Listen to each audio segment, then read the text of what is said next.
Dan ini merupakan yang pertama di tahun 2023 ya. Tema kita hari ini tentang generasi muda cerdas menuju pemilu 2024. Tapi sebelum kita lanjut ke acara kita mau ingatkan juga kalau kerjasama acara ini tentunya bekerja sama dengan Humas DPRD Sumatera Utara, kemudian Kardopa 994 FM, dan juga Fakultas Hukum Universitas Medan Area. Acara ini juga bisa disaksikan di live Facebook kita untuk Kardopa 994 FM atau juga live streaming kita di www.kardopafm.co.id. Sebelum lanjut ke acara inti, tentunya kita akan buka dengan kata sambutan dari Rektor Universitas Medan Area. Ada Profesor Dr. Insinyur Dadan Ramdan MMSC. Silakan Pak, waktu dan tempat kita persilakan.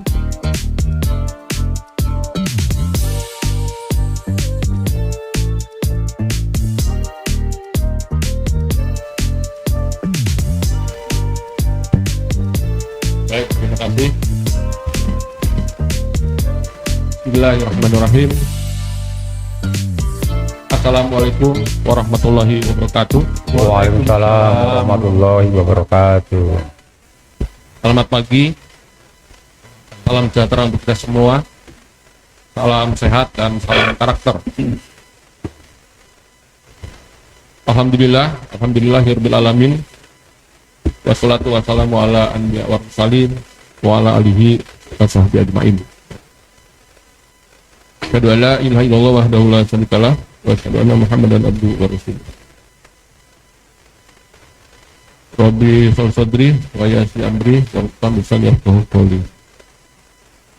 Yang terhormat tamu kita, sahabat saya juga ini, Bapak Dr. Tarto NSP. Siap.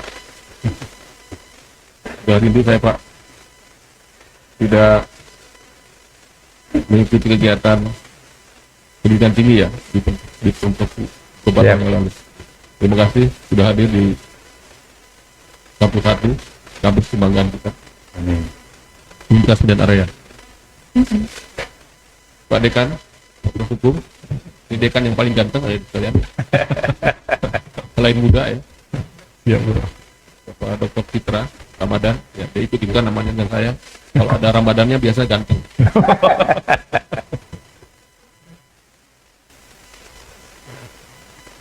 Beliau penyemangat ya, sebuah dekan karena sangat energik dalam sebuah kegiatan. Itu di sana itu dosen termuda di UMA, Ibu Fitri. Dan juga yang saya banggakan adik-adik sekalian, ini nampaknya adik-adik tingkat pertama ya, kebanyakan 135 ya. Iya, oke. Ini minggu lalu baru siap ujian ya. Karena Kemarin kok. kemarin oh ya, karena berkisar 1 hari ya. Karena ada libur besar. Tim Kardova ya, selamat datang ya, dan juga kepada pendengar terutama ya, pendengar Radio Kardova yang tentu setia ya, mendengarkan kegiatan dialog ini ya. Hari ini kita juga dihadiri oleh sahabat kita nih, Pak Dr. Bima. Terima kasih Pak Bima, ini teman baru saya nih, akan jadi sahabat. Terima kasih Pak Bima ya sudah hadir. Alhamdulillah ya, kita panjatkan puji dan syukur kepada Allah Subhanahu wa taala, Tuhan yang Esa, bahwa pada pagi hari ini kita diberikan kesehatan serta kemampuan yang bisa hadir di ruang ini dalam rangka dialog yang sangat penting ya. Karena kita semua adalah punya kepentingan. Hari ini akan membangun generasi cerdas. Saya kira Anda ini sudah berada di tempat yang tepat ya, di kampus ya, yang akan membina adik-adik sekalian untuk menjadi masyarakat yang cerdas.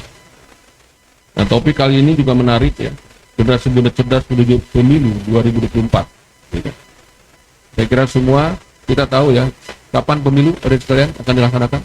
Bulan apa? Bulan Februari tahun. Kalau pendaftaran calon presidennya kapan?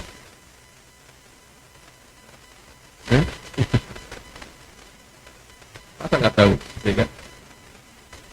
Jadi adik-adik sekarang, ya kan, sudah punya hak. Itu sudah berkali. Bisa jadi yang pertama ya, karena 4 tahun atau 5 tahun yang lalu ya,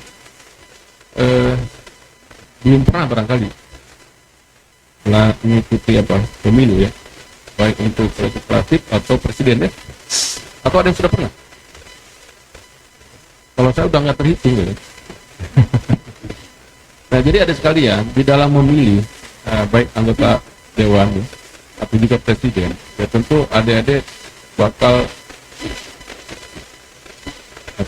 cari informasi banyak-banyaknya. Yang jelas jangan sampai memilih kucing dalam karung, ya kan? Salah pilih, ya kan? Ikut-ikutan, nggak bisa, ya kan? Adik-adik harus punya pendirian, harus punya integritas juga, ya kan? Jujur kepada diri sendiri, jujur kepada hati nurani, ya kan? Saya yakin adik-adik sudah cerdas, sudah pintar ya dalam menentukan pilihan. Karena masa depan negara ini kan ditentukan oleh pimpinan, pemimpin negara ini. Jadi dia sudah bisa melihat ke belakang, ya kan? Bagaimana pimpinan kita yang pertama sampai yang terakhir, ya kan? Bagaimana kiprah dan bagaimana yang berikutnya, dan juga para anggota dewan, ya. Nanti akan dijelaskan oleh kawan saya nih, Pak Hartanto, Pak Tarto kalau saya panggilannya ya, akan menjelaskan ya kan, bagaimana langkah-langkah untuk mengetahui calon anggota dewan yang bisa dipercaya, bisa bertanggung jawab, ya, bisa memiliki integritas juga tentu, ya kan? Sehingga memang negara ini bisa dikelola, ya kan, sesuai dengan harapan masyarakat semua, terutama ada sekalian. Saat ini masalahnya adalah masih belum semua masyarakat Indonesia itu bisa punya akses ke pendidikan tinggi, ya kan? Masih banyak keterbatasan. Ya, dari sisi kemampuan, ya, dari sisi peluang juga masih belum terpenuhi. Ya, kan? Walaupun anggaran pemerintah untuk dunia pendidikan itu cukup besar, ya, kan? Tapi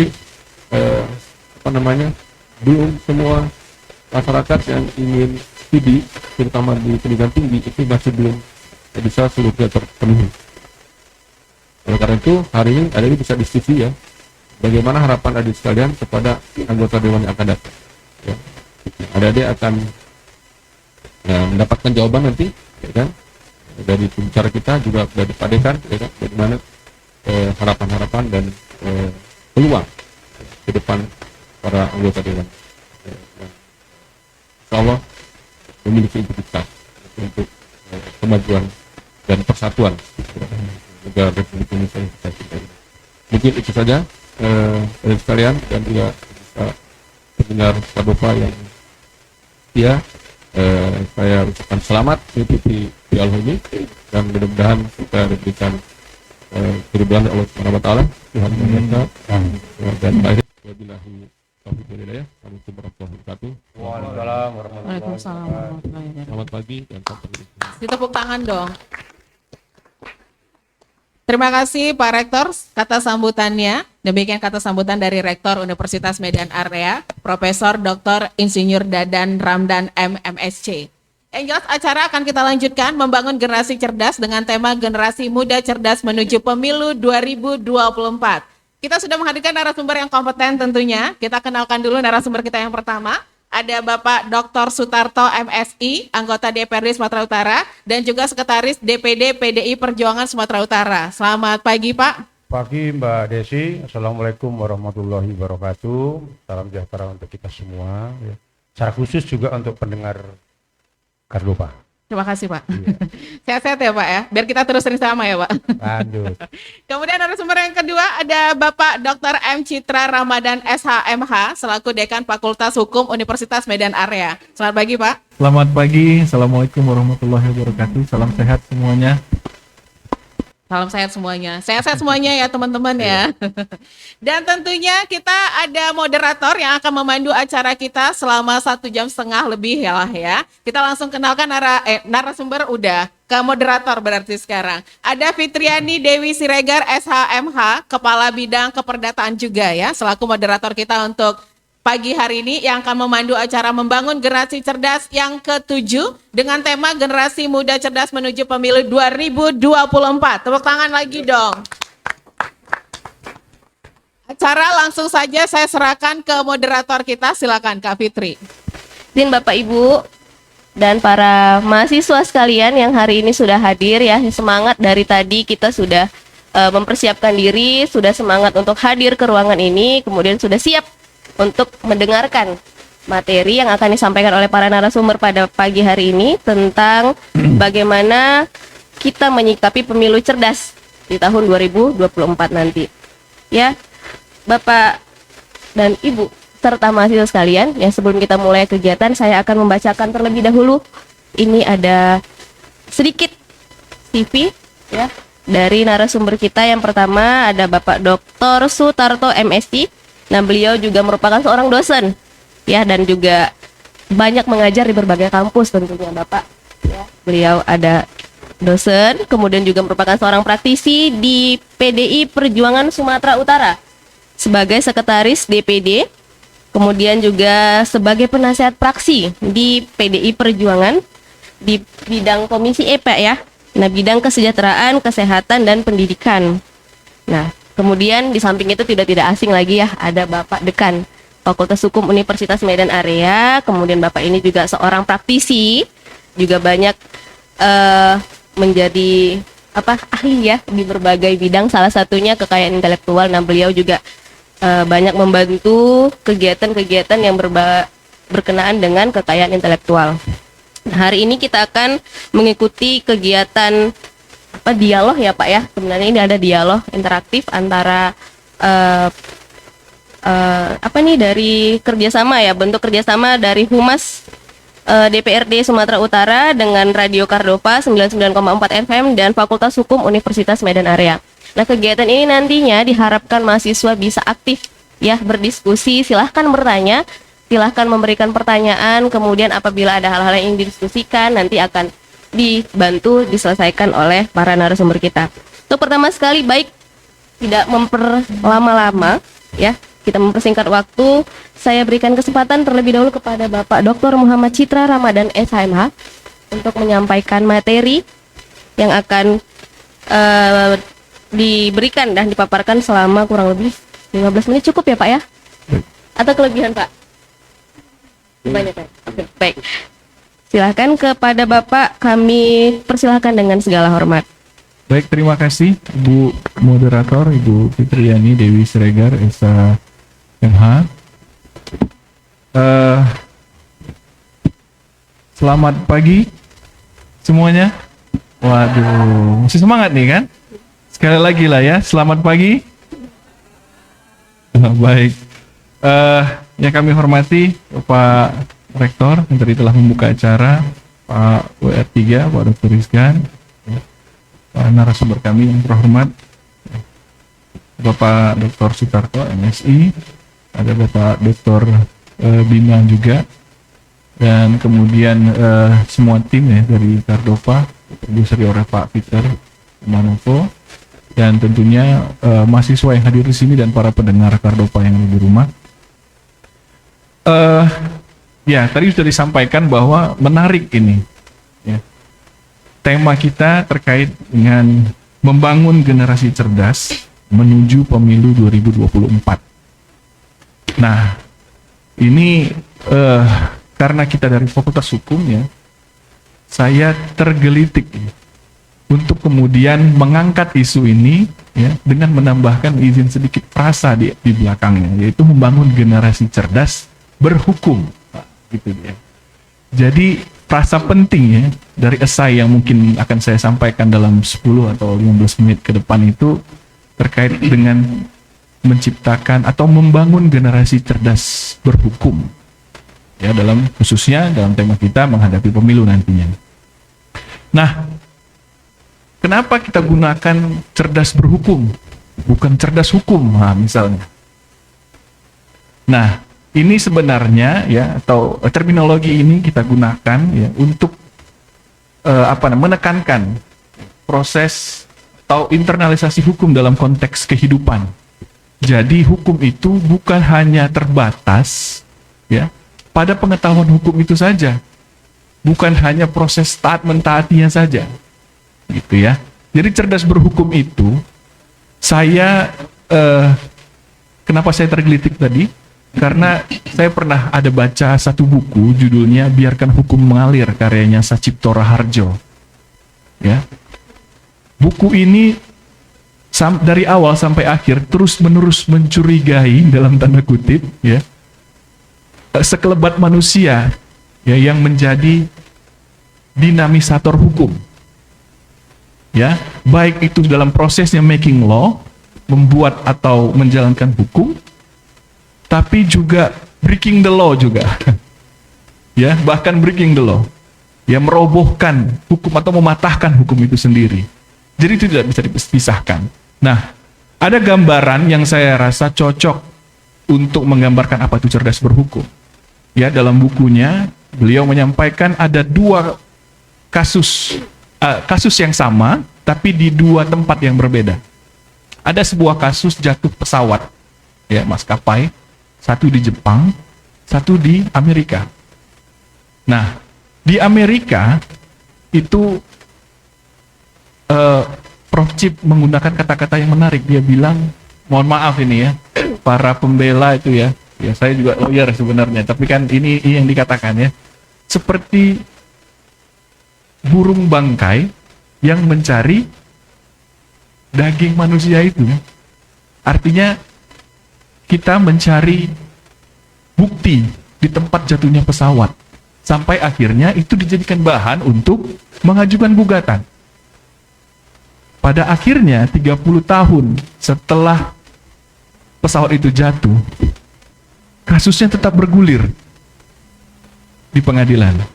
Di Jepang kasus yang sama, lalu kemudian direktur maskapai yang mengumpulkan orang-orang, ya, kemudian dia minta maaf, lalu kemudian dia mengundurkan diri, dan si maskapai itu memberikan uang duka, dan bahkan bagi yang korbannya itu adalah kepala rumah tangga, anak-anaknya itu dibiayai sampai kuliah.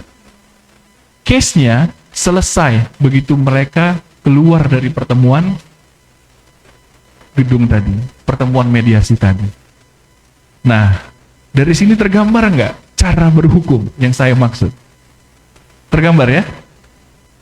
Ya, cara berhukum. Jadi cerdas berhukum. Nah, seperti itulah ya. Nah, banyak kasus-kasus lain sebenarnya menunjukkan hal tersebut kan.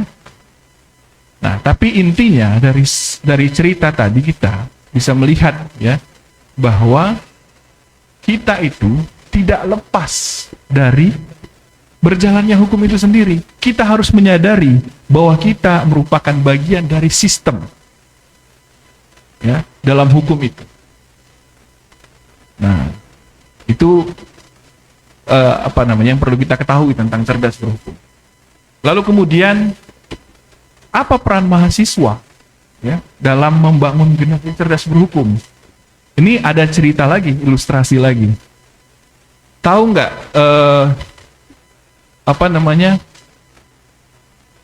kalau di 3-in-1 di Jakarta, 3-in-1 tahu nggak? Jadi ada pemberlakuan di tempat-tempat khusus di jam sibuk jalan itu ya, setiap mobil itu harus minimal ada 3 orang, tahu nggak? Pernah dengar? Nah, ya itu di Jakarta. Nah, itu sebenarnya terinspirasi dari istilah slugs. Slugs ini di Amerika juga begitu ya, ada pemberlakuan yang sama, tapi kemudian komunitasnya ini menjadi cerdas. Gitu. Jadi kenapa? Karena mereka memandang ada kepentingan mereka bersama. Akhirnya terbentuklah slugs itu, terbentuk komunitasnya, kecerdasan berhukumnya juga timbul. Ya, dari komunitas itu kemudian ada norma-norma yang tidak tertulis tapi mereka patuhi. Ya, seperti misalnya boleh menolak penumpang yang tidak diinginkan, tidak meminta dan menerima pembayaran, tidak membicarakan isu sensitif saat berjalan itu ya, seperti SARA, seks, politik dan sebagainya. Nah, kita bandingkan itu dengan 3-in-1. 3-in-1 itu kita bayar ya. Kalau kita mau lewat itu ada yang mau naik, minta dibayar. Nah, sementara kasus ini 15 tahun berjalan itu baru 2 case. Nah, kalau kita bandingkan ya begitulah carut marutnya. Nah, itu contoh ya. Jadi komunitas ini penting kan? Nah, kita balikkan lagi. Siapa komunitas yang paling kita harapkan untuk membangun cerdas berhukum? Ya, tentunya mahasiswa. Dikerucutkan lagi, harus dimulai dari fakultas hukum gitu ya. Nah, jadi itu dia. Kenapa mahasiswa harus berperan penting ya? Karena pertama, tingkat pendidikan mahasiswa itu lebih tinggi daripada masyarakat pada umumnya. Ya, saya masih teringat tuh. Dulu dosen saya bilang, Muhammad Citra Ramadan, saya berikan gelar sarjana hukum yang diletakkan di belakang nama saudara berikut beban yang melekat padanya. Saya dalam hati, waduh, ini dekan saya lebay pada waktu itu ya kan. Pas saya keluar ternyata memang begitu. Ya kan? Ada keluarga kita dipukul sama suaminya, tanya sama Citra. Waduh, padahal kita kembalikan ilmunya ke dosen kita dulu ya kan.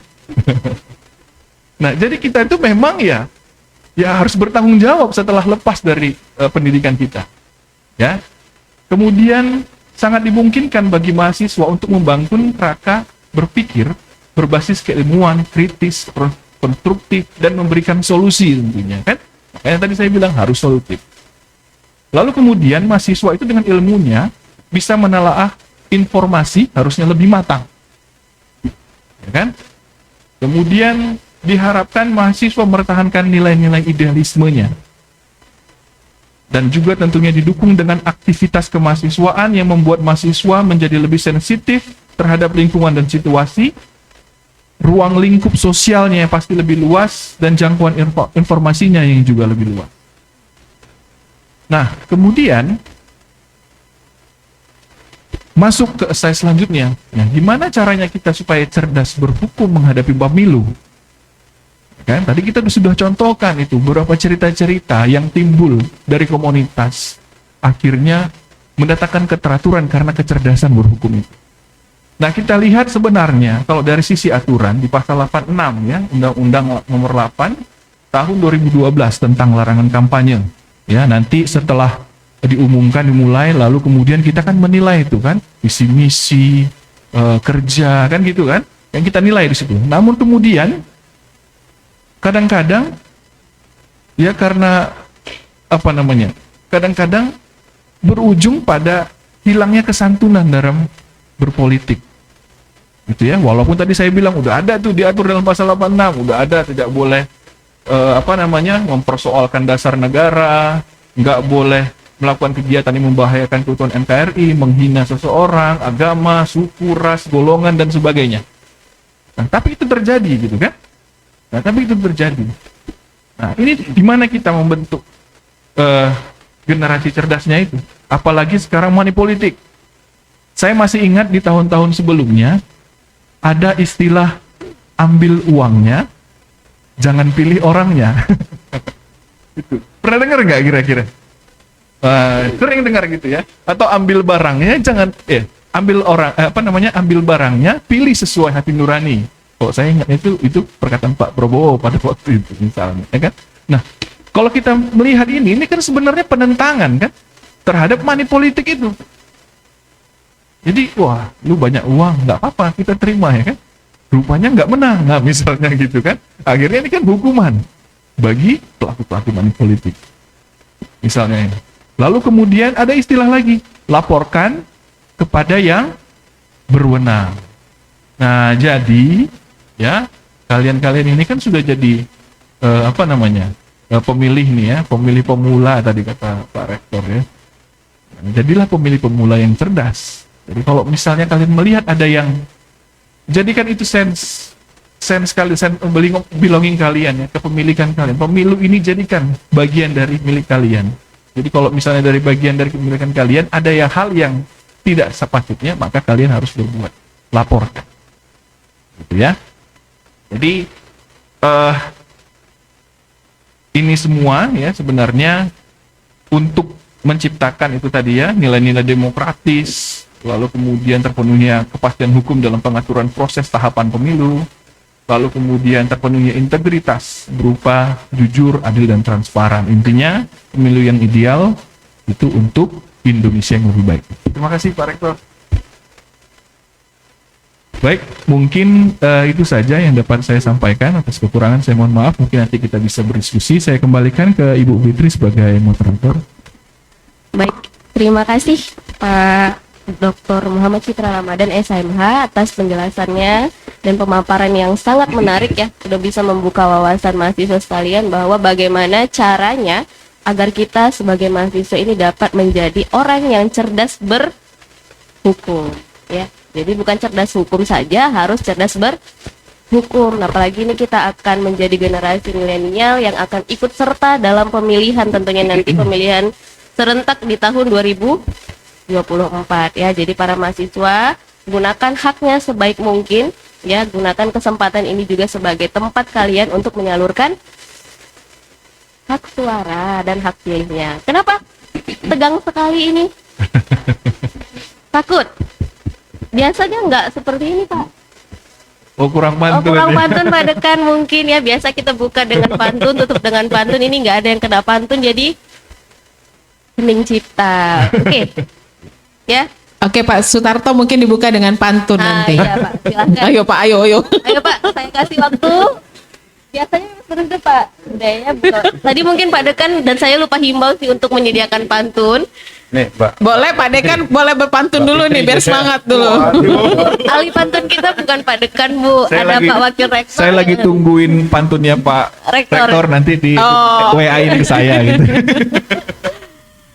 Oke, jadi para mahasiswa sekalian, ya sedikit pemaparan dan bisa saya simpulkan dari apa yang disampaikan oleh Bapak Dr. Muhammad Citra Ramadan tadi, bahwa kita sebagai mahasiswa Fakultas Hukum ya, yang harus peduli, kemudian harus aware juga terhadap bagaimana nanti proses politik ini akan berjalan, dan kita juga harus bisa menyesuaikan dan memilih siapa yang memang sesuai dengan pilihannya. Jangan hanya karena ada unsur-unsur ya seperti yang disebutkan tadi ya, siapa yang bayar banyak, nah itu yang kita pilih, atau ada yang kasih kita nggak pilih. Jadi bijak dalam menggunakan suara. Oke.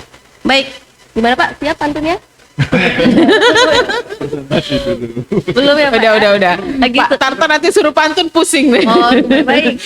Baik ya, selanjutnya untuk melengkapi ya pemaparan yang telah disampaikan oleh narasumber pertama kita, Bapak Dr. Muhammad Citra Ramadan. Selanjutnya saya persilahkan dengan segala hormat Bapak Dr. Sutarto MSI untuk menyampaikan mungkin materi ya Pak ya. Materinya sangat bermanfaat, sangat energik Bapak ini ternyata. Jadi saya harapkan pada mahasiswa jangan kalah energik sama Bapak ya. Karena Bapak nanti akan mungkin memandu kita untuk mengeluarkan suara-suara terbaiknya. Karena beliau juga suka nyanyi ternyata, tadi sudah disampaikan. Ya Pak. Baik, kepada Bapak Sutarto MSI, waktu dan tempat saya persilahkan. Baik, assalamualaikum warahmatullahi wabarakatuh. Waalaikumsalam. Salam sejahtera untuk kita semua. Mbak Desi luar biasa, ini para mahasiswa di hadapan kita dan juga khusus para pendengar Kardopa. Ini apresiasi untuk Kardopa, tepuk tangan dulu untuk Kardopa yang di sini. Karena ini sudah acara Go to Campus dalam rangka membangun generasi cerdas menuju pemilu 2024, dan ini yang titik yang ke 7, luar biasa. Dan juga apresiasi untuk Fakultas Hukum Medan Area di samping saya ini, kalau dekannya cakep ya kan, siswanya pun mahasiswa senang-senang ini kan. Ya, terima kasih Pak Dr. Citra. Dan juga di tengah-tengah kita tadi ada Pak Rektor, kalau namanya Dadang Ramdan, Pak Citra kan Ramdan juga, jadi keren-keren ya, keren-keren. Nah, Pak Rektor ini sahabat saya sejak beliau belum profesor. Dan di tengah-tengah kita juga ada Pak Wakil Rektor 3, Pak Dr. Rizkan. Terima kasih untuk kehadirannya di tengah-tengah kita. Dan di samping saya ada Mbak Desi, ini moderatornya cakep ya. Ya, cakep ya. Semangat Pak Sutarto. Saya didampingin dari itu. Baik Mbak Desi dan juga para pendengar Kardopa. Judul ini menarik ya, menarik karena tahun 2023 dan 2024 ini tahun politik. 2024 kita menentukan pemimpin kita. Nah, para pendengar dan juga para adik-adik, para mahasiswa, tahun 2024 tepatnya hari Rabu tanggal 14 Februari 2024 kita akan menghadapi pemilu serentak. Dan ini yang pertama kali dilaksanakan di Indonesia setelah kita beberapa tahapan ya untuk pelaksanaan pemilu. Tentu dalam pikiran kita pasti agak sulit ya. Tapi harus kita sadari karena itu memang sudah produk hukum yang harus kita lakukan. Karena pemilu esensinya adalah bagaimana mengimplementasikan demokrasi dan juga pilihan dari kita berdemokrasi, dan tentu harapannya melalui proses demokrasi itu kita akan melahirkan pemimpin-pemimpin yang memang berjuang dan memperjuangkan serta untuk kemakmuran rakyat Indonesia. Nah, itulah pemilu. Nah, oleh karena itu adik-adik, pada saat pemilu nanti serentak itu akan dipilih presiden dan Dewan Perwakilan Daerah dan juga anggota legislatif di bulan Februari, dan Novembernya akan dilakukan gubernur dan juga bupati dan wali kota. Jadi setahun itu kita laksanakan di Februari dan November. Nah, dalam konteks pesta demokrasi itu posisi generasi muda di mana? Ya, mau apa? Nah, dari sekalian para mahasiswa dan juga para pendengar harus kita pahami bahwa hampir 55,8% ya, penduduk Indonesia pemilihnya nanti adalah generasi muda. Anda bisa bayangkan dari 270,8 juta jiwa penduduk Indonesia, ada 50% yang itu adalah generasi milenial, berada pada posisi, kalau istilah anak muda sekarang apa, Gen Z, X dan Y. Ada post Z. Ya betul ya. Nah, nanti adik-adik silahkan tanya. Nah, adik-adik mahasiswa kan berada pada posisi Gen Z ya. Di antara 55% tadi, 27,9 itu adalah generasi Gen Z yang itu mempunyai hak pilih.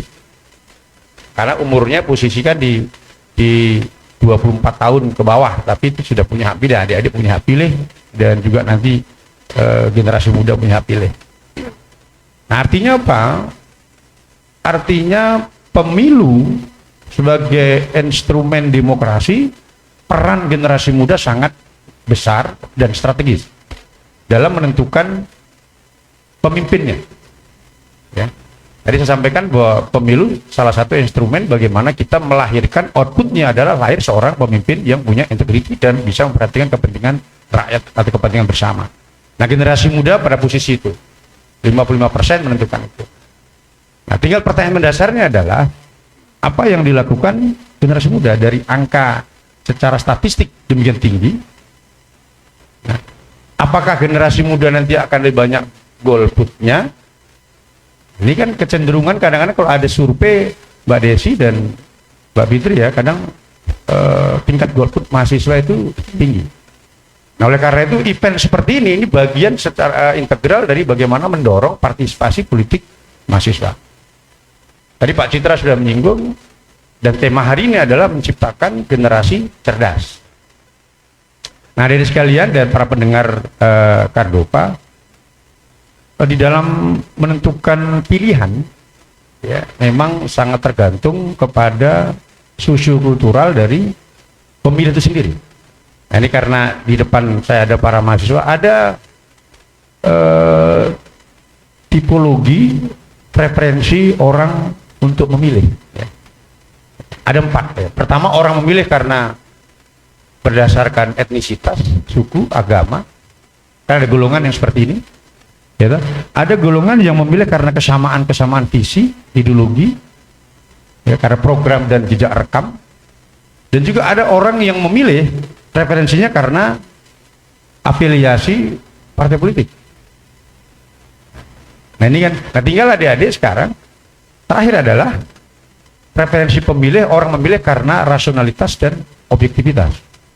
Nah, tinggal kita memilih yang mana ini. Kita berada pada kelompok yang mana? Generasi muda berada pada kelompok yang mana? Apakah memilih karena persoalan identiti, politik identitas, ataukah kita berada pada posisi golongan sebagai pemilih cerdas dengan karakteristiknya adalah rasional dan objektif? Nah, tentu adik-adik yang harus tadi oleh Pak Rektor sampaikan, juga oleh Pak Citra sampaikan, adik-adik adalah mahasiswa adalah agent of change yang bisa menciptakan perubahan-perubahan itu. Nah, oleh karena itu tetapkan bahwa sebagai generasi muda yang mempunyai posisi strategis di antara tipologis itu, mana kita berada? Ya, apakah kita berada pada gelombang yang pertama, kelompok yang kedua, ketiga, atau keempat? Ya. Nah, ini konteksnya untuk generasi muda. Nah, memang integriti satu hasil pemilu akan sangat tergantung kepada 4 variabel. Sebuah pemilu itu sukses dan tidaknya akan tergantung kepada 4 variabel, 4 stakeholder. Yang pertama ada penyelenggara pemilu, tentu KPU-nya, Bawaslu dan DKPP ada di situ, dan perangkatnya, gitu. Yang ini penyelenggara. Yang kedua adalah peserta pemilu itu. Siapa peserta pemilu? Secara undang-undang, ketentuan undang-undang adalah partai politik. Artinya seberapa jauh juga partai politik itu tetap taat hukum, taat aturan yang sesuai dengan undang-undang dan PKPU-nya. Nah, partai politik di 2024 nanti kita pemilu diikuti kurang lebih 18 ya, Mbak Desi ya. 18 atau berapa itu ya? 24 atau 18 ya, nanti dia. Nah, pesertanya kita pakai sistem multi partai, artinya banyak partai. Ini yang selalu dihadapkan nanti, persoalannya nanti dari mahasiswa adalah bagaimana pemilih nanti memilihnya. Itu stakeholder yang kedua, peserta. Yang ketiga adalah warga masyarakat pemilih. Nah, posisi adik-adik mahasiswa dan kita semua berada pada warga pemilih. Tinggal kita tetapkan apa kita menjadi pemilih yang cerdas ataukah kita memilih karena faktor-faktor tertentu, tidak berdasarkan objektivitas dan sebagainya. Nah, variabel penentu yang keempat adalah pemerintah. Pemerintah tentu yang dan juga legislatif yang mengeluarkan undang-undang itu dan memfasilitasi seluruh proses itu. Sehingga 4 variabel ini, 4 lembaga ini tentu yang akan menentukan integritas daripada proses demokrasi itu. Nah, kami yakin bahwa dalam proses itu, disitulah kita, para mahasiswa, mengambil posisi dan perannya. Untuk membangun sebagai pemilih yang cerdas, tadi disampaikan juga, saya sepakat dengan Pak Citra, kondisi objektif hari ini memang sering terjadi, kita cenderung ada 2 isu penting yang harus kita cermati. Yang pertama adalah politik identitas, yang kedua persoalan money politik. Ini 2 hal ini yang adik-adik harus cermati. Dinamika yang berkembang di publik, di masyarakat, diskursus yang terjadi. Nah, oleh karena itu pemilu yang cerdas, menjadi pemilu yang cerdas adalah kita juga harus bisa paling tidak mengeliminir, menghindari, memperkecil risiko-risiko, kemudian berada pada posisi apakah nanti Anda memilih karena faktor identity ataukah karena faktor money politik, faktor uang. Nah, kenapa tadi saya sampaikan di awal bahwa pemilu ini menentukan siapa pemilih. Dari Pak Dekan sampaikan itu, ya kalau ada pemilih cerdas kan bisa tolak money politik. Jadi tidak ada lagi sebenarnya adik-adik harus ada embel-embel di bawahnya lagi. Kalau tolak ya tolak aja, karena itu bagian dari edukasi. Nah, kan begitu Mbak Fitri kan, kita tolak. Walaupun kita memahami bahwa kondisi realitas di masyarakat memang ya ada hal-hal yang memang kalau kita tanya mereka, ya gimana masyarakat kami kan kadang-kadang sudah kami pilih dia tidak pernah lagi datang. Baik partai A, B, C, D dan sebagainya, atau calegnya A, B, C, D. Nah, artinya yang kita hadapin apa? Trusty public. Ini kan persoalan kepercayaan publik kepada institusi, ya, dan kepada tokoh-tokoh yang dicalonkan oleh peserta pemilu. Nah, jadi saya yakin bahwa adik-adik atau para mahasiswa dan secara khusus juga para pendengar, kami yakin memang mau tidak mau kita harus menghadapi pemilu di 2024 karena itu bagian dari sebuah proses demokrasi untuk bisa melahirkan pemimpin yang memang amanah. Saya kira ini Mbak Fitri dan Mbak Desi, kami silahkan kembali ke Mbak Desi. Sekian dan terima kasih. Baik, terima kasih Pak Dr. Sutarto MSI ya atas pemaparannya, atas informasi terkait bagaimana mahasiswa atau generasi milenial ini cerdas dalam pemilu. Apalagi ini pemilu yang akan kita laksanakan bersama ya, pemilu serentak di tahun 2024. Jadi sedikit yang bisa saya simpulkan tadi berdasarkan pemaparan Pak Dr. Sutanto. Yang pertama, bagaimana cara menentukan pemilih ataupun pemilu, yang dimana di sini pelakunya ataupun orang-orang yang menjadi yang mendominasi ya, para pihak yang mendominasi adalah generasi milenial, khususnya kaum mahasiswa dan anak-anak muda. Yang pertama harus berpartisipasi sesuai dengan kapasitasnya, dimana harus sesuai dengan maksudnya kita harus menghindari yang namanya ada kepentingan politik seperti etnisitas. Jadi jangan nanti ketika kita mau melakukan pemilihan ataupun kita ingin memilih siapa calonnya, kita lihat dulu sukunya apa, agamanya apa. Nah, hindari yang seperti itu. Kemudian biasanya ini ada yang namanya kalau dalam menentukan pilihan kita harus lihat dulu visi misinya. Jadi kalau bisa apa yang ada di hati mahasiswa, kemudian apakah visi misi yang dipaparkan oleh para calon pemimpin ini nanti sesuai. Nah, inilah yang dipilih sesuai dengan visi misi.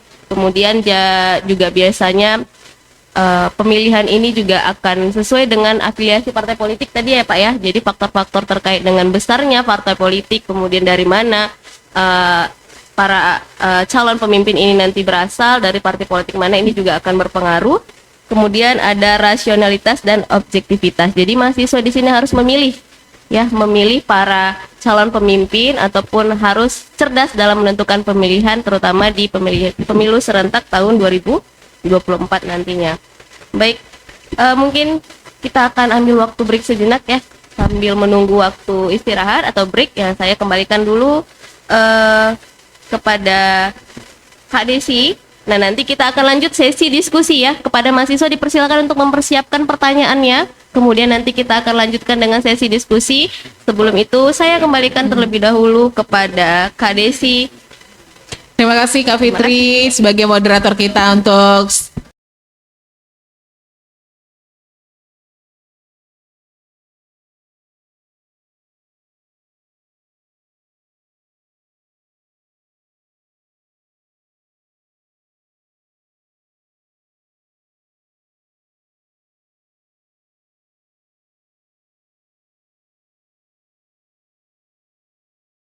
kita serahkan kembali ke moderator kita, Kak Fitri, silakan.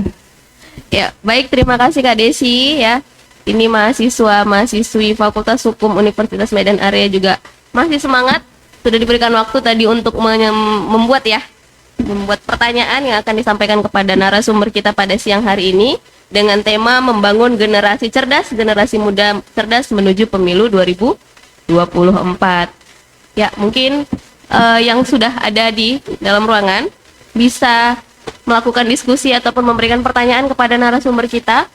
Ini nanti Bapak Silakan angkat tangan boleh. Ya, Pak Dekan dan Pak Sutarto. Ya, nanti ada beberapa pertanyaan yang mungkin kepada mahasiswa harus disampaikan pertanyaannya dan ditujukan untuk siapa pertanyaan tersebut. Jadi bisa narasumbernya jawab sesuai dengan pertanyaan mahasiswa ya. Ada yang ingin bertanya sebelumnya? Ya, Silakan. Tuh. Oke, Ada dua tuh, ada hijau. Harliaman, Areva.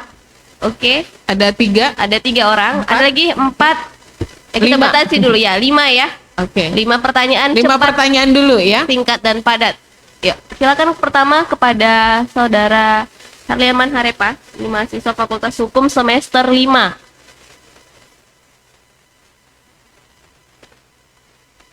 Baik, terima kasih Ibu Moderator dan Mbak Desi. Selamat siang untuk kita semua yang terhormat Bapak Ibu dan saudara-saudara sekalian yang sudah hadir. Pertama saya harus menyampaikan bangga Pak, di tempat kami yang sangat luar biasa ini kami diberikan pencerahan tentang bagaimana sih pemilu atau sebagai pemilih yang cerdas pada pemilu 2024. Namun sebelumnya saya mengutip satu kalimat dari Prof. Ahmad Ali. Beliau mengatakan dalam tulisannya, dalam bukunya Menguat Teori Hukum dan Teori Keadilan,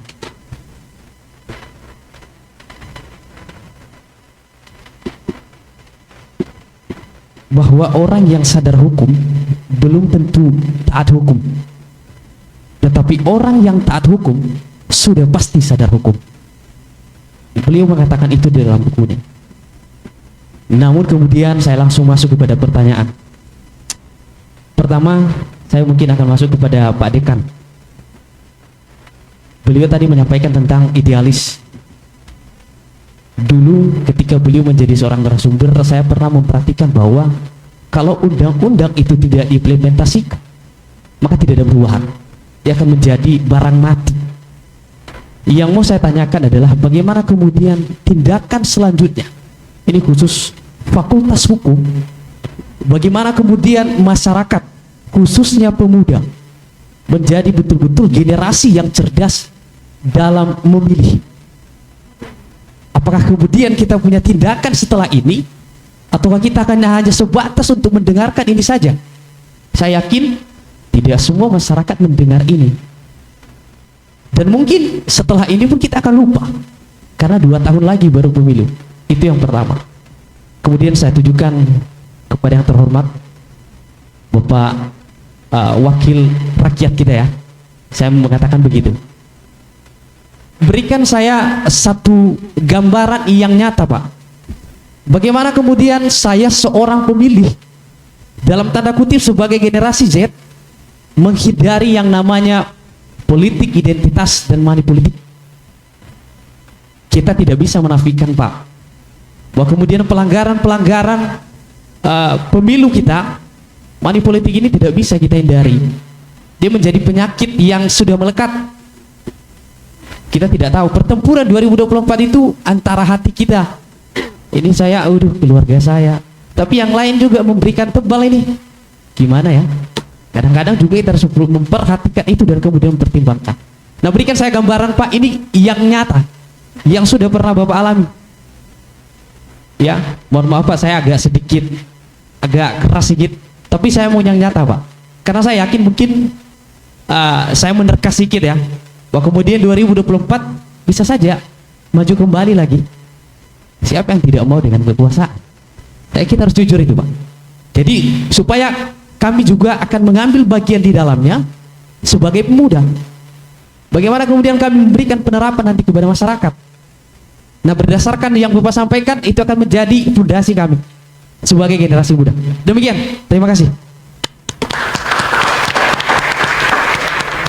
Baik, mungkin pertanyaannya akan kita rangkum semua ya Pak ya. Nanti baru akan dijawab sekaligus oleh para narasumber. Pada tahu nih ada pertanyaan yang sama, mirip, dan bisa dijawab sekaligus. Oke, selanjutnya yang kedua dari saudara Mas Rianto. Silahkan, Mas Rianto ini juga semester 5 Pak, mahasiswa fakultas. Oke, mungkin bisa sebutin nama dari fakultas mana gitu. Hukum. Hukum. Oh iya. Semester aja. Mana tuh gabungan kan? Iya, semester aja boleh. Namanya. Baik, cek, terima kasih. Perkenalkan, nama saya Mas Rianto Tavanao.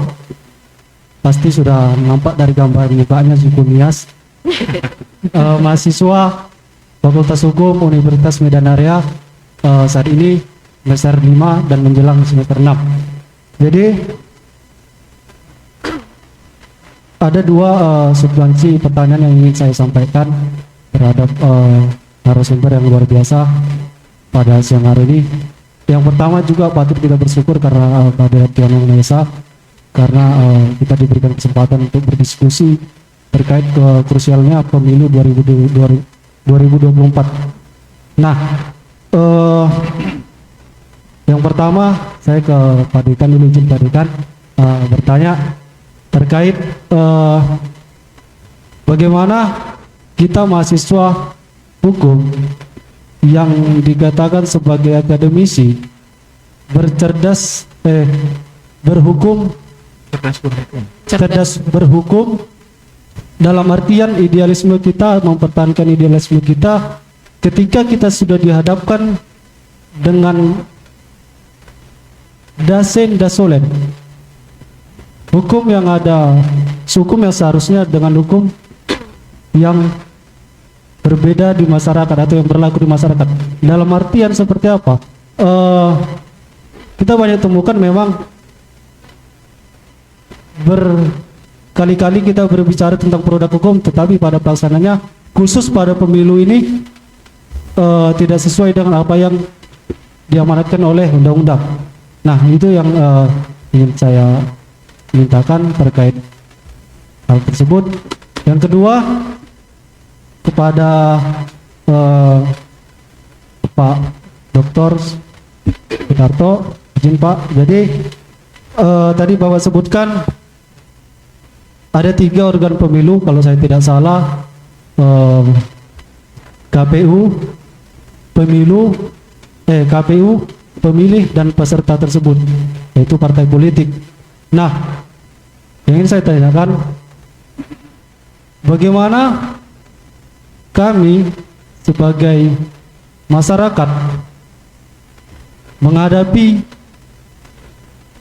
hilangnya kepercayaan atau trust terhadap gagalnya hasil dari produk pemilu tersebut. Nah, kita tahu sendiri, barangkali memang di awal kita bersemangat untuk melakukan pemilu, tetapi setelah pemilu itu berhasil, manfaat dari hasil pemilu tersebut kita tidak bisa dapatkan. Nah, itu memang tantangan berat bagi kami. Bagaimana kami bisa kembali membangkitkan semangat kami untuk berpemilu. Barangkali bagi kami pemilu-pemilu yang pemula. Mungkin itu yang ingin saya tanyakan. Terima kasih Bu Moderator. Tepuk tangan dong. Baik, terima kasih. Ya, selanjutnya Mau tanya. angkat tangan. Ini tadi ada Pantun. Kamu yang belakang. yang ini ya? Iya. Nah, ini dulu. Ya, silakan sebutkan nama.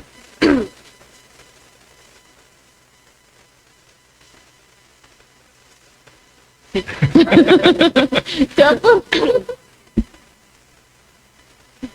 Terima kasih kepada moderator terus kesempatan saya untuk bertanya. Nama saya Egles dari Fakultas Hukum semester 1. Saya ingin bertanya, kan di KPU itu kan ada penyelenggara pemilihan sama ada pesertanya. Nah, pemilihan ini kan umum kan, terbuka, transparan. Nah, kenapa di setiap pemilu, di setiap tahunnya itu pasti ada di setiap TPS-nya itu pasti ditemukan kertas pemilunya itu dirusak atau rusak itu siapa yang harus disalahkan itu, dan kenapa itu bisa terjadi? Bukannya ada petugas yang menjaga di situ? Sekian dan terima kasih. Oke, baik, terima kasih pertanyaannya. Kalau boleh tahu pertanyaannya ditujukan ke siapa? Pak Dokter. Ke siapa ini? Oke. Pak Tarto? Pak Tarto, Ibu. Oke, terima kasih ya. Selanjutnya Ini berdua nih, depan dulu. mereka dulu. Iya, berdua. Ayo. Sepasang, enggak.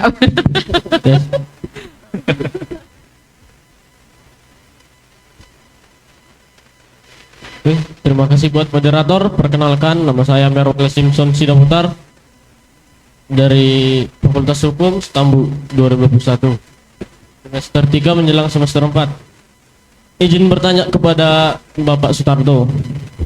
Seperti yang Bapak sampaikan tadi tentang politik uang, jika ada ditolak saja. Izin bertanya Pak, mohon maaf sebelumnya, bagaimana ini flashback kepada Bapak sendiri saat Bapak mencalonkan diri sebagai anggota DPRD Sumut. Izin Pak, bagaimana Bapak meyakinkan pemilih serta apa yang Bapak sampaikan kepada pemilih tentang edukasi politik uang yang Bapak sampaikan dengan cara Bapak sendiri, karena tidak semua warga Sumut mengetahui bagaimana kinerja kita sebelumnya, sementara kita harus meyakinkan mereka dan menghindarkan mereka dari politik uang tersebut. Dan seperti yang saudara sampaikan tadi, bahwa ini disampaikan secara transparan dan terbuka. Sekian, saya kembalikan kepada moderator. Oke, baik, terima kasih. Oke, tepuk tangan dulu. Capek kalian tepuk tangan terus ya. Selanjutnya silakan. Satu lagi. Ya. Baik, Sabar. terima kasih atas kesempatan untuk bertanya kepada narasumber yang hebat-hebat kami dari Fakultas Hukum, dekan kami Fakultas Hukum dan Wakil Ketua DPRD Sumatera Utara. Jadi saya mengutip dua pertanyaan yang saya akan pertanyakan untuk masing-masing narasumber gitu. Untuk narasumber kami Pak Dr. Sutarto, dengan pengalaman beliau di pemilu, pertanyaannya, apa faktor yang membuat calon paslon presiden di Indonesia tidak memiliki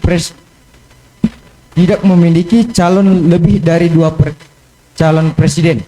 Nah, dan kedua yaitu untuk narasumber kami Pak Dekan Pak Citra, apakah politik uang tersebut adalah arahan dari paslon, dan bisakah dalam segi hukumnya orang atau paslon yang terbukti melakukan politik uang bisa dikenakan sanksi? Sekian dan terima kasih.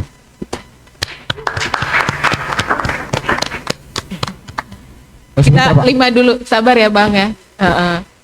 Ada mau nambahin Abang ini satu session kedua nih. Oke. Kita tahan dulu, 5 dulu boleh dijawab. Baik, silakan kepada para narasumber untuk menjawab pertanyaan yang pertama tadi dari mahasiswa kita Herliaman, mungkin bisa diberikan pada kan atau Pak Sutarto dulu. Baik Pak. Baik, terima kasih. Tadi banyak sekali pertanyaan yang bagus-bagus ya. Tadi pertama dari Hariaman. Ini Hariaman ini baru pulang pertukaran pelajar nih Bu. Oh, Dari oke. mana? Dari mana kemarin? Dari Unhas. Baru pulang ke balik kandang ini ke Uma. Jadi makanya mengutipnya itu agak berat sedikit kan. Ya. Dia bilang tadi apa? Sadar hukum belum tentu taat hukum sudah pasti sadar hukum. Gitu ya. Ya. Baik, jadi sebenarnya ya mengutip juga sebelumnya kita sampaikan bahwa undang-undang itu harus diimplementasikan. Kalau enggak ya bagaimana dia kemudian bisa merekayasa sosial, karena law is a tool of social engineering. Kan gitu ya. Nah, lalu kita kaitkan dengan cara berhukum ini sebenarnya. Ya. Jadi ada cerita misalnya hukum ini ya, mau menciptakan law abiding citizen atau citizen who obeys the law. Jadi masyarakat, kita mau menciptakan masyarakat yang taat hukum, sebenarnya mirip-mirip ya, atau masyarakat yang terpaksa terikat oleh hukum. Nah, makanya di sini dia posisi cerdas berhukum. Saya selalu sampaikan tuh di semester awal di pengantar ilmu hukum atau pengantar hukum Indonesia gitu ya, yang beberapa kali mungkin saya pernah masuk. Ada kasus penyeludupan hukum yang menggelitik. Jadi kita bilang ada aturan di taman tulisannya jangan menginjak taman ini. Nah, itu bunyi pasalnya ya kan? Oke, kita bilang itu pasal, ketentuannya, aturannya. Lalu kemudian ada Mas Rianto, penanya kedua tadi misalnya, sengaja dia lewat dengan menggunakan sepeda motor. Lalu kemudian yang punya taman, yang kita bilang Hariaman, buat laporan. Nah, ini ada pasalnya. Kita runutlah unsur-unsurnya, kan gitu. Ya kan? Kan harus ada beda-beda unsur nih kan, kalau sudah di pasal-pasal pidana. Kalau unsurnya terpenuhi, maka itu termasuk tindak pidana. Kalau tidak, terlepas dari tindak pidana. Nah, unsurnya dibedah. Apa unsurnya? Menginjak. Baru dibilanglah sama pengacaranya, si Mas Rianto atau Pak Rianto sendiri selaku pengacara, dia bilang, Anda tahu nggak menginjak itu menggunakan apa? Menggunakan apa kalau nginjak? kaki, saya naik motor. Jadi itu namanya apa? Melindas katanya. Terlepas dia dari hukum. Nah, kata-kata dalam pasalnya ya mungkin memang kurang rigid. Nah, tapi balik lagi dengan apa yang dikatakan Prof. Cip. Kadang-kadang manusia itu terlalu naif mempercayakan seluruh tindak tanduk manusia ke dalam deretan kata-kata yang ada dalam pasal atau aturan. Nah, balik lagi, tapi Pak, kita kan harus mengimplementasikannya dengan cerdas berhukum. Artinya, kita tahu bahwa nanti kalau kita tinjak, mau kita lindas, mau kita apa lagi? Intinya tidak boleh rusak. Kan gitu ya? Nggak boleh rusak. Nah, itu normanya.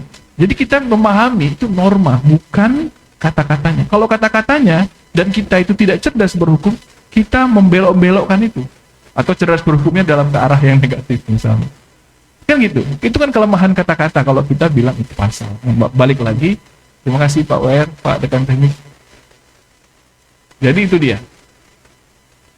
Nah, saya juga ada cerita lucu, misalnya saya pernah misalnya di hotel gitu kan, turun karena mau makan, karena males pakai sepatu, saya pakai sendal hotel. Terus di situ dibuat tulisan, jangan menggunakan sendal. Pas waktu mau masuk ditahan, mohon maaf Pak, nggak boleh masuk. Jadi saya keluar lagi, saya lepas sendal saya masuk tanpa sendal. Loh Pak, mohon maaf Pak, kenapa nggak pakai sepatu? Loh, tulisannya apa? Tidak boleh menggunakan sendal. Sekarang saya nggak pakai apa-apa ini, gitu. Nah, pada intinya kan di situ kan mau menjaga sopan santun kesantunan di dalam manner ya, dalam manner di ruang restorannya. Nah, kalau misalnya kita pintar-pintar berhukumnya itu ke arah yang seperti itu, maka kacau lah. Nah, maka kita harus cerdas-cerdas berhukum. Nah, dalam pemilu juga seperti itu. Tadi sudah dikatakan bahwa kalau ada tawaran ya langsung tolak. Misalnya gitu kan. Kemudian kalau memang ada pelanggaran tadi sudah dicontohkan, ya langsung dilaporkan.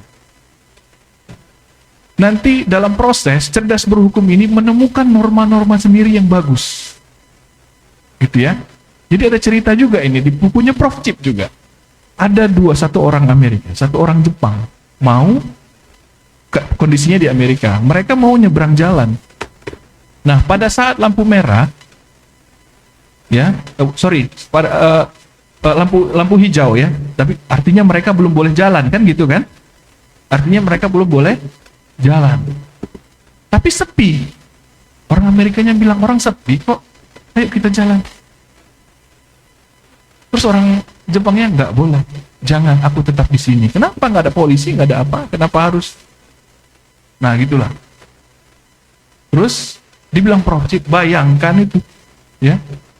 Kalau itu apa namanya ya? Kalau memang seperti itu, Amerika itu bakal balik ke istilah Wild West katanya. Bahkan dibilang Prof. Cip, Wild West, kan? West yang wild gitulah ya. Negara Barat yang apa namanya wild gitulah kira-kira. Jadi sebenarnya kalau bicara cerdas berhukum ini kompleks sekali berarti ya kan, kompleks sekali karena penerapannya itu bisa jadi menimbulkan hal-hal yang, nah artinya baik dan buruknya itu sebenarnya tindakannya dari kita. Makanya cerdas berhukum ini kesadaran kita sebagai manusia bahwa kita merupakan bagian dari sistem. Ya, kita tuh bukan hanya orang yang tunduk sama peraturan, tapi kita orang-orang yang menjalankan peraturan secara dengan cerdas berhukum. Lalu kemudian tadi ada pertanyaan dari Mas Rianto, bagaimana cerdas berhukum dengan kaitannya dengan das solon dan das sein. Ya, kalau yang baru pertama dengar mungkin das solon ini yang seharusnya, das sein itu yang senyatanya. Jadi seringkali bahwa kenyataan itu tidak sesuai dari yang seharusnya. Apa yang seharusnya? Yang seharusnya adalah norma yang ada dalam peraturan perundang-undangan. Jadi saya rasa ini penjelasan ini sebenarnya sudah mengcover ya dari penjelasan sebelumnya tadi Mas Rianto ya. Jadi ya itu tadi. Nah, artinya kita harus menyadari bahwa yang mau kita tuju itu adalah keteraturan itu sendiri. Ya, keteraturan itu sendiri yang mau kita tuju. Nah, caranya, nah itu tadi. Caranya tinggal kita menilai, ya. Kalau misalnya tidak tidak melanggar undang-undang, tapi keteraturan itu terpenuhi, ya, saya rasa sah-sah saja. Tapi ya itu tadi ya, penjelasan ini itu nggak bisa diartikan kata per kata, sebenarnya kompleks sekali.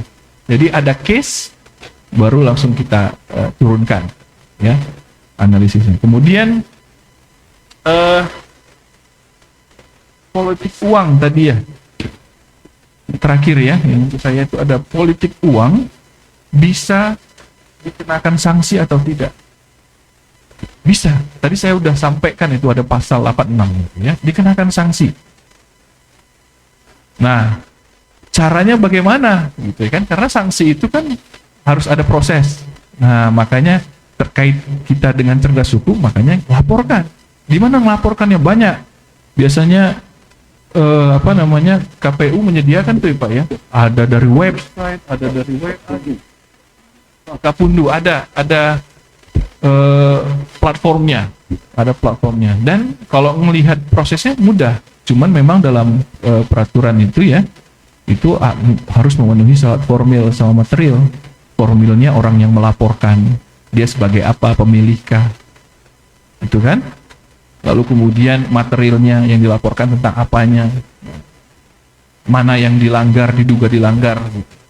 Nah itu dua itu yang harus kita pahami, formil dan material, dengan cara-cara pelaporan yang saya rasa banyak sekali. Nanti ada buka WA, pengaduan melalui WA. Bahkan yang dulu itu saya lihat ada beberapa lembaga-lembaga non pemerintah yang buka pengaduan, yang bisa nanti meneruskan. Nah, jadi banyak sekali sebenarnya caranya.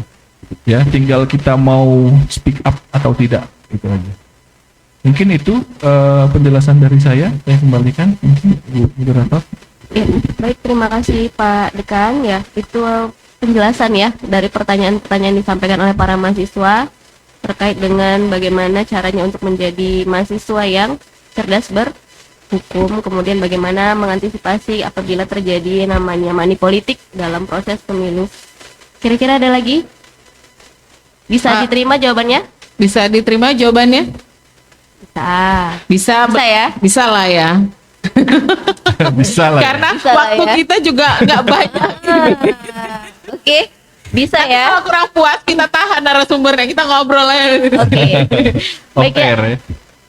Baik, selanjutnya ya kepada Ya. Bapak Dr. Sutanto. Pak Tarto, nih. Ya, terima kasih Mbak Fitri ya. Ini luar biasa, ada 5 mahasiswa tadi berkait pertanyaan ya.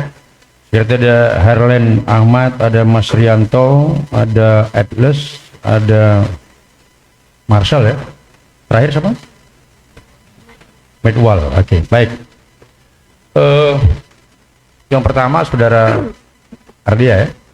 Tadi bagaimana kita mengedukasi pemilih untuk tidak pada posisi substansi memilih, dasarnya preferensinya hindari identitas dan politik uang, dan pengalaman secara pribadi ya, gimana membangun ini.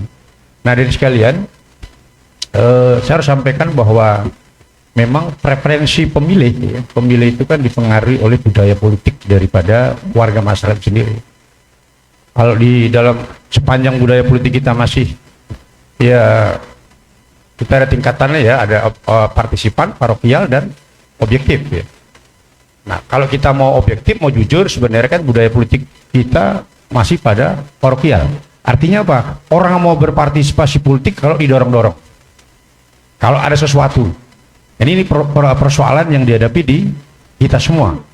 Ya. Sehingga kadang sangat mudah di warga yang kondisi seperti itu, tentu kan sangat mudah disentuh dengan nilai-nilai identity dan nilai-nilai materi. Nah, sehingga proses yang berikutnya adalah menjadi kita pragmatis ya, gitu. Nah, posisi seperti kondisi masyarakat seperti inilah sebenarnya dituntut peran daripada kita, peran daripada mahasiswa bagaimana mendorong ini, peran dari media agar mendorong apa? Mendorong punya pemilih-pemilih yang cerdas. Jadi tidak karena faktor-faktor yang tadi saya sampaikan tadi. Apakah politik identity itu hanya di Indonesia? Tidak. Dunia mau juga dipengaruhi politik identity. Hanya kadarnya yang mungkin kita harus ukur.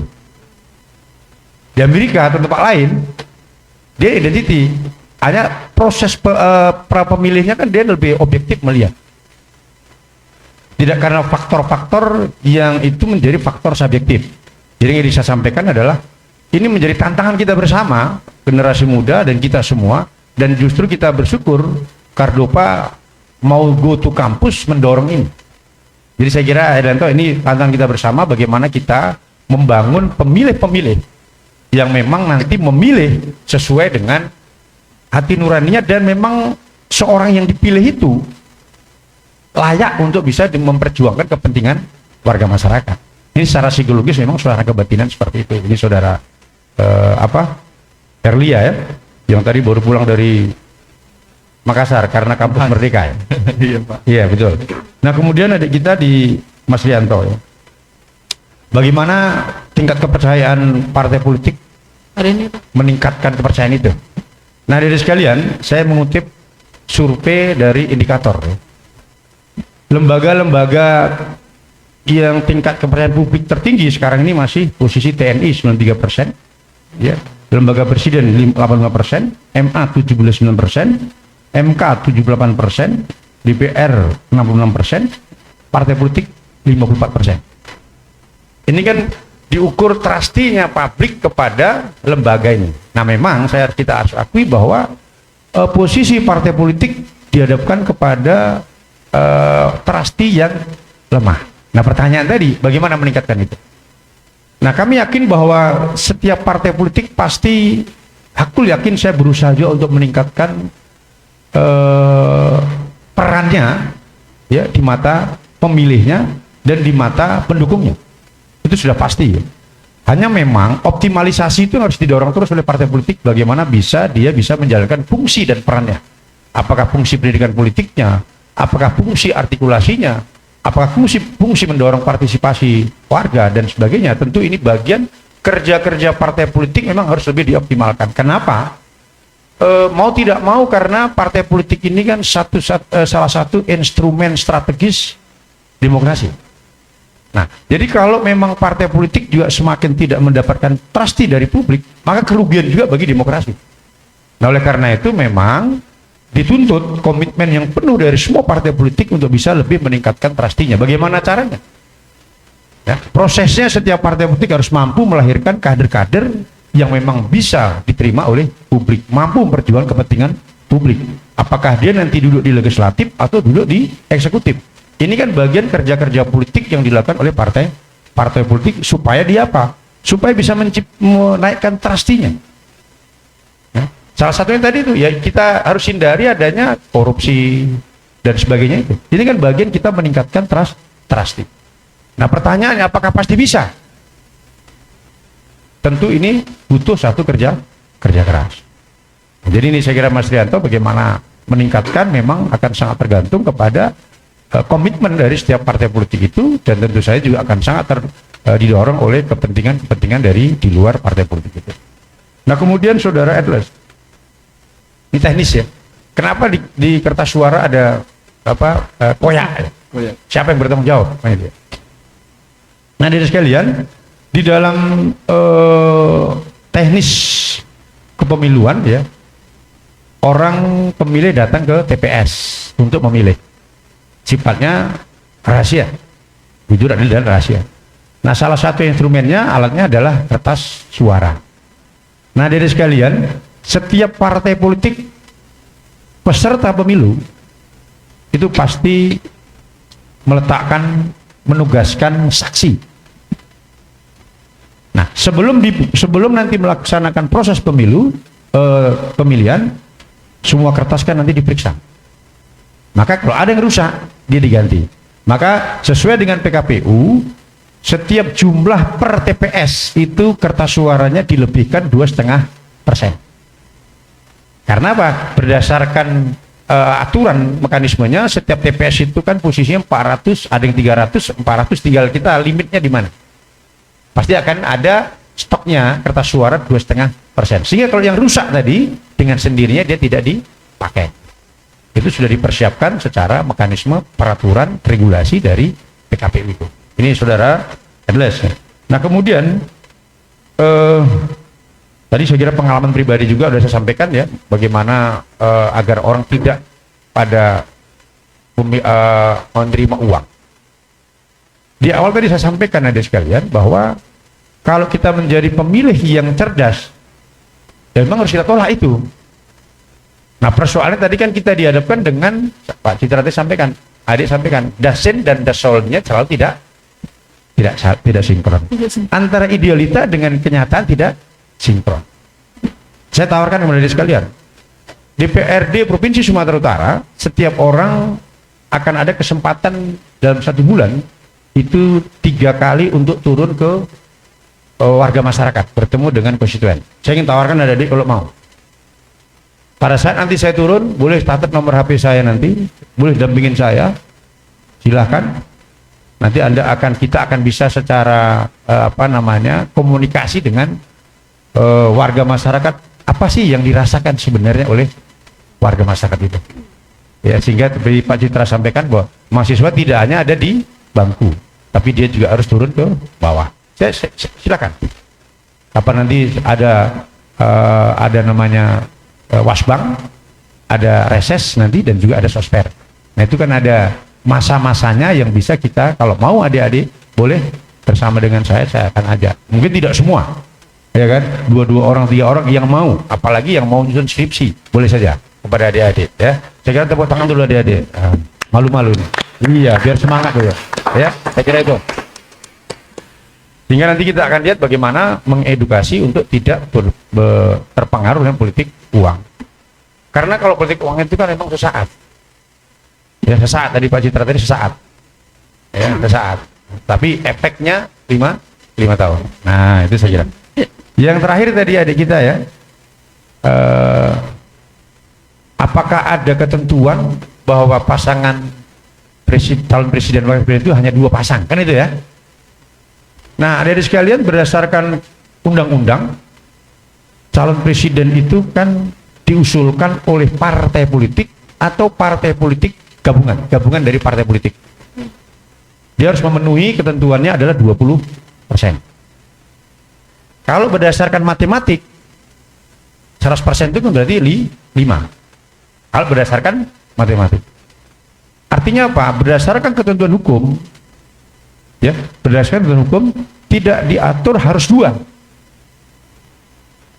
Kan berarti kalau 20% partai politik yang memperoleh parliamentary threshold 20% itu berhak mencalonkan atau gabungan dari partai politik.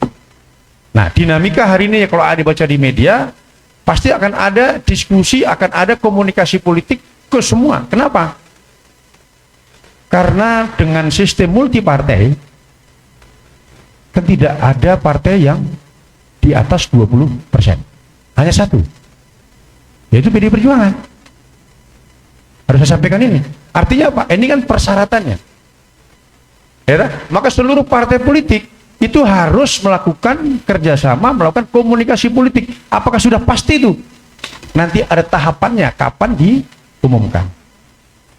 Pasti akan itu. Artinya apa? Tidak ada satu ketentuan yang rigid 2. Akan sangat tergantung bagaimana komunikasi politik, hubungan-hubungan politik dilakukan oleh setiap partai politik. Nah ini ya, jadi apakah nanti 2 atau 3 atau 4 paslon, kita tunggu.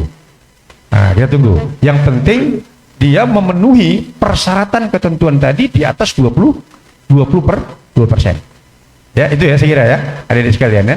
Nah tadi saya sampaikan tadi beberapa hal ya, bagaimana mengatasi, bagaimana mencegah kontrasti politik. Ada satu lagi yang harus saya sampaikan adik-adik sekalian. Bagaimana saudara-saudara nanti mau mengedukasi publik agar bisa dia menentukan pilihannya yang sesuai. Ya, tadi kan sampaikan pengalaman ya pribadi dan bagaimana langkah-langkah partai politik. Adik sekalian dan para pendengar, setiap partai politik pasti akan memunculkan kader-kader terbaiknya. Itu kan bagian dari partai untuk menang dan bagian dari membangun trust. Nah, saya selalu menyebutkan di mana-mana syaratnya apa yang adik-adik lihat nanti. Saya selalu sampaikan bahwa seorang tokoh yang harus ditampilkan itu, saya selalu menyatakan ada istilahnya Mbak Desi kemarin ya, M3. Anda melihat orang itu, saya selalu ingatkan ada M3, bukan 3M ya, tapi M3. M yang pertama adalah melihat orangnya itu modulnya apa. Modul itu kan berarti visi misinya apa, yang mau dilakukan apa, itu kan modul. Kalau Anda mengajar kan biasanya harus ada modulnya. Di dalam modul itu kan pasti menyampaikan pikiran-pikiran kita. Jadi apa yang mau dilakukan oleh seorang tokoh yang mau Anda pilih, Anda lihat itu. Apa modul dia sih? Apa sih visinya? Apa yang akan dilakukan? Itu modul. M yang kedua adalah model. Model berarti performance-nya gimana? Integritinya gimana? Kapasitinya gimana? Kan itu sampai kepada persoalan, kadang-kadang orang mempersoalkan bagaimana fisik. Tapi berarti tidak boleh kan? Model itu kan performance dia ketika dia tampil di hadapan saudara-saudara. Bagaimana dia tampil? Pasti pemilih itu tahu. Oh ini cakep aja nggak bisa, gimana? Salah satu. Ya, itu kan bagian Anda menseleksi. Itu mau model. M yang ketiga adalah modal. Nah ini jangan terjebak. Ya kan? Modal selalu dikaitkan dengan hanya satu. Kalau bagi saya modal itu ada dua. Pertama adalah modal sosial. Artinya jaringan Anda di mana? Ya, kan ini modal sosial. Kan menunjukkan kemampuan Anda ketika Anda ada banyak jaringan. Itu modal yang pertama, yaitu modal sosial. Modal yang kedua tadi adalah memang mau tidak mau modal finansial. Itu bukan money politik, tapi itu cost politik. Anda bertemu dengan warga, saya harus sampaikan, ini kan realistis yang terjadi. Anda bertemu dengan mahasiswa, Anda bertemu dengan kelompok masyarakat, komunitas. Masa Anda juga tidak bisa sih hanya ngasih aqua? Betul kan? Walaupun tidak semua pertemuan harus ada minumannya. Tapi paling tidak Anda, Mas Bima ketemu sama warga, atau Mbak Desi ketemu sama warga. Mbak, mana minumnya? Kata Mbak Desi, Mbak Fitri ya, Mbak Fitri. Nah, itu adalah bagian dari kos politik yang memang harus ada. Nah, ya jadi saya kira M3 itu dari situ Anda bisa mengkapitalisasi. Anda bisa melakukan ya paling tidak proses seleksi di tahap penyaringan di tahap awal. Oh, ini cocok dipilih. Oh, ini kurang cocok dipilih.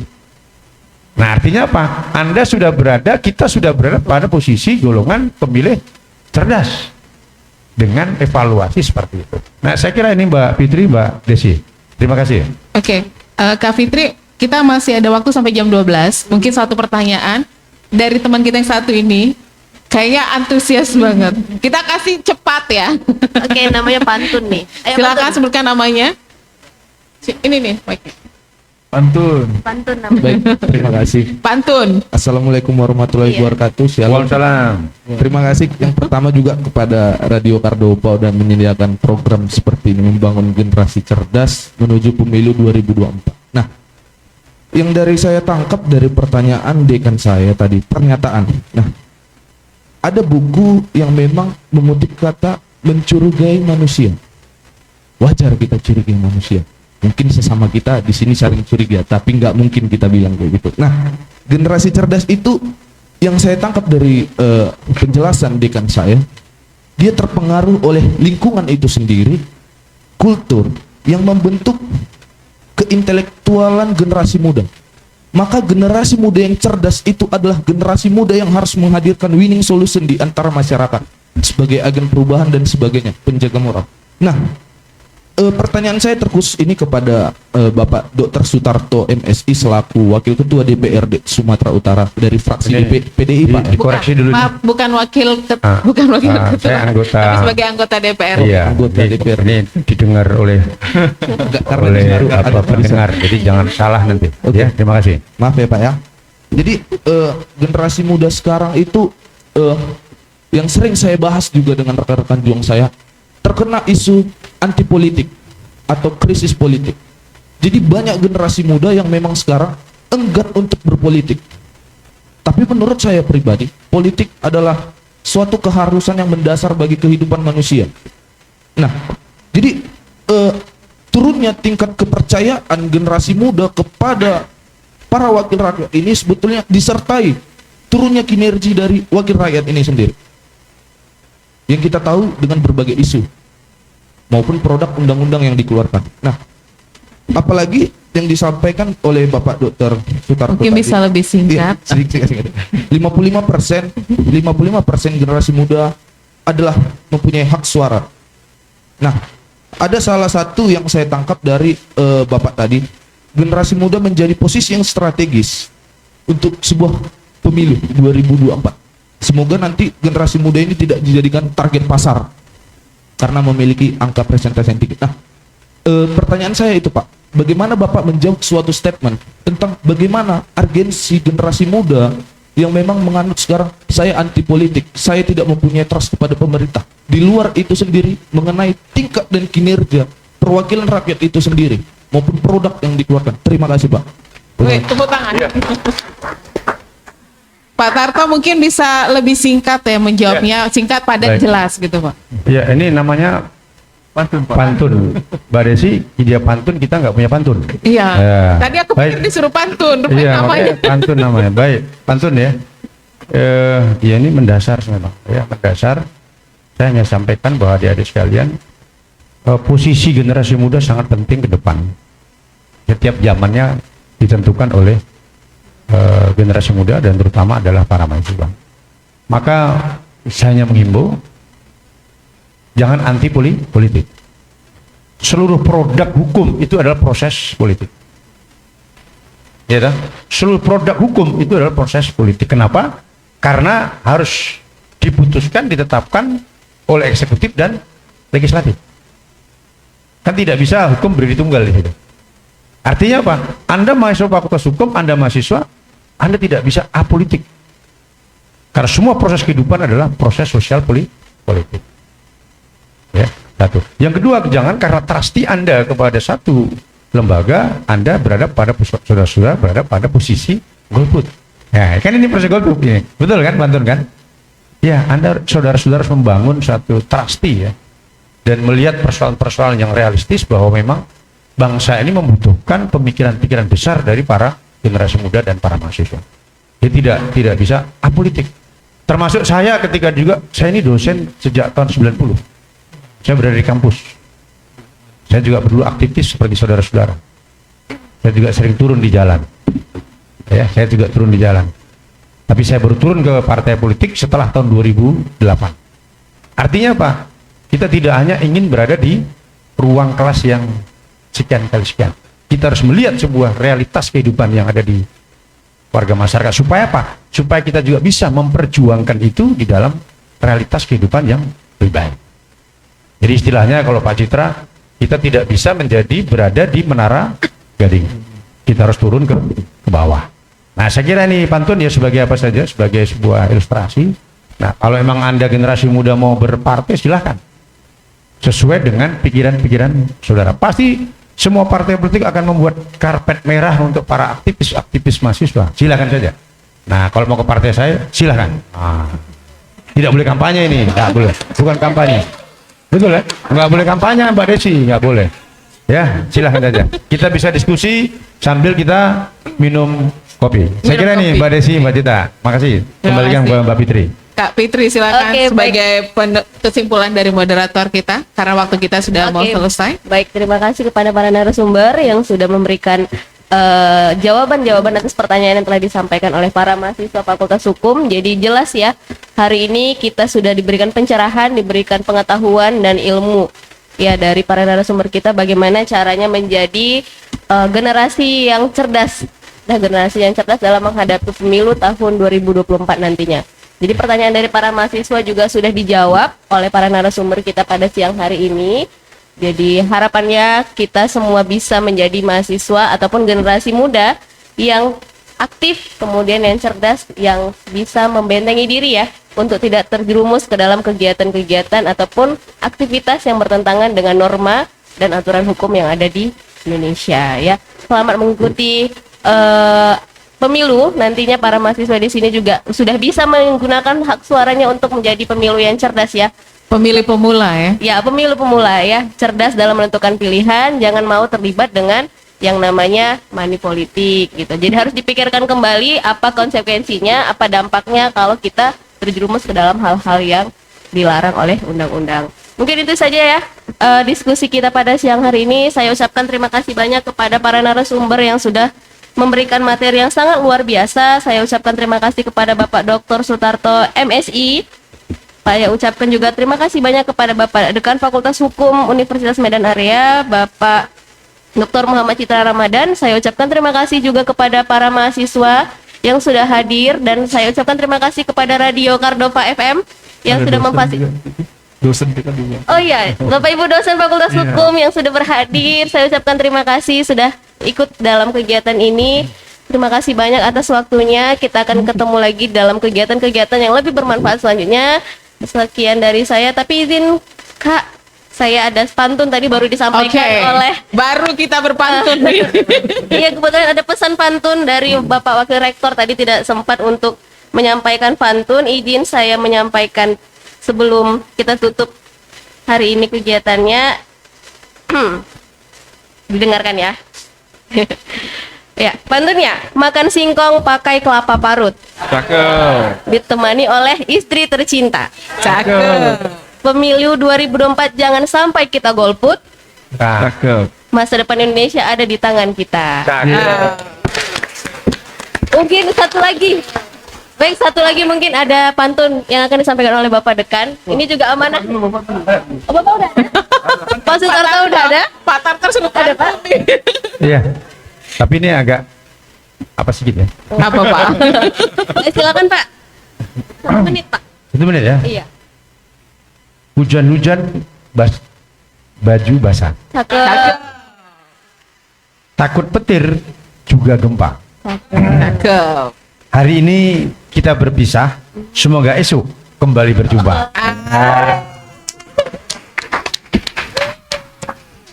Jadi saya terakhir. Oh, silakan Pak Dekan. Pak Dekan silakan. terakhir nih. Terakhir. Jalan-jalan ke Banda, Cakep. singgah sebentar membeli tenda. Cakep. Cardova memang luar biasa. Insya Allah acaranya berkah. Masih ada lagi. Jalan-jalan ke Fakultas Hukum UMA. Terasa nyaman rasanya. Cakep. Cepat bergabung dengan UMA. Cerdas berhukum para mahasiswanya. Satu lagi Bu, satu lagi. Terakhir. Ketagihan. Jalan-jalan ke DBRD Sumatera Utara. Bertemu Dr. Sutarto selaku anggota. Cakep. Paparannya sangat luar biasa. Semoga juga menjadi berkah. Amin. Terakhir Bu. Pak, nggak siap-siap kita terakhir terus nih. Kalaulah hendak menjatuhkan pilihan, harus dipertimbangkan sangat detail. Kalaulah kemakmuran rakyat hendak diwujudkan, pakailah asas transparan dan jurdil. Sudah Bu, sudah. Luar biasa. Terima kasih pantunnya Kak Mbak Fitri. Desi nggak ditutup dengan pantun? Mbak Nggak Desi? pandai saya berpantun, Pak. Mungkin Bang Terima Peter. kasih ya, Pak. Ya, Bang pantunnya luar biasa. Pak Peter kita suruh pantun. Baik, terima kasih Kak Fitri. Terima kasih juga narasumber kita Pak Tarto, Pak Citra sudah memberikan materi yang cukup bagus sekali untuk siang hari ini. Terima kasih.